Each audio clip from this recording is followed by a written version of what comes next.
Florence, en tant que prédécesseur, je suis très fier, très heureux et en même temps très ému de t'accueillir dans nos locaux de l'EMCC France pour une toute première interview depuis que tu as pris tes fonctions. Ça commence à dater parce que nous sommes fin mai. Tu as pris tes fonctions le 24 mars et je t'ai transmis ce grand paquebot qui est devenu l'EMCC avec beaucoup de bonheur. Alors, beaucoup te connaissent déjà parce que tu es déjà très impliqué depuis quand même de nombreux mois, j'allais dire même de nombreuses années. Mais ce serait important pour tous nos nouveaux adhérents, parce que tu sais que le nombre d'adhérents explose, on est plus de 3070 adhérents ce matin, que tu nous donnes quelques éléments saillants de ton parcours qui fait que tu es là parmi nous aujourd'hui. Alors, bon, Gaby, oui, je t'appelle Gaby devant la caméra parce que je pense que tout le monde te connaît comme ça, plutôt que Gabriel. Je te remercie de me passer ce très beau flambeau. Ce très beau flambeau, c'est finalement, c'est pas le tien, ce n'est plus le tien, c'est pas le mien. C'est vous tous, adhérents de l'EMCC et vous tous aussi, partenaires de l'EMCC, qui font la raison pour laquelle c'est un très très beau paquebot. Donc, merci beaucoup, Gaby, et merci d'avoir contribué jour après jour et sur les traces de tes prédécesseurs à développer l'EMCC pour la faire arriver là où elle est aujourd'hui. Alors, ces éléments saillants. Aujourd'hui, j'ai 47 ans. J'ai travaillé pendant une vingtaine d'années dans différentes entreprises, une première partie de carrière dans le secteur privé avec des très grosses entreprises comme AXA, comme une filiale des AGF qui est devenue Groupe Allianz.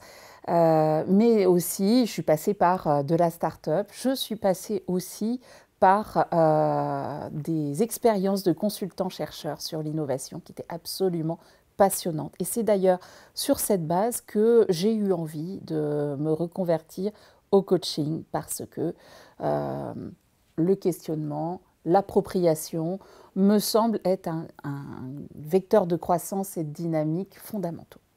Alors, je vois que comme beaucoup parmi nous, tu as un parcours complètement atypique, riche de diverses expériences.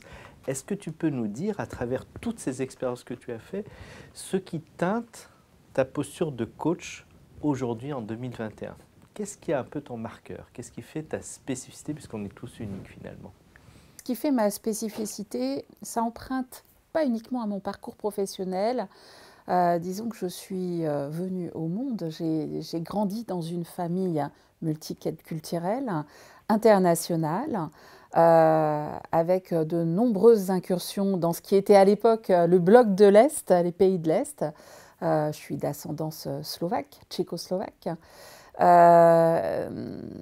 espagnole aussi. Alors, on a beaucoup voyagé quand j'étais enfant.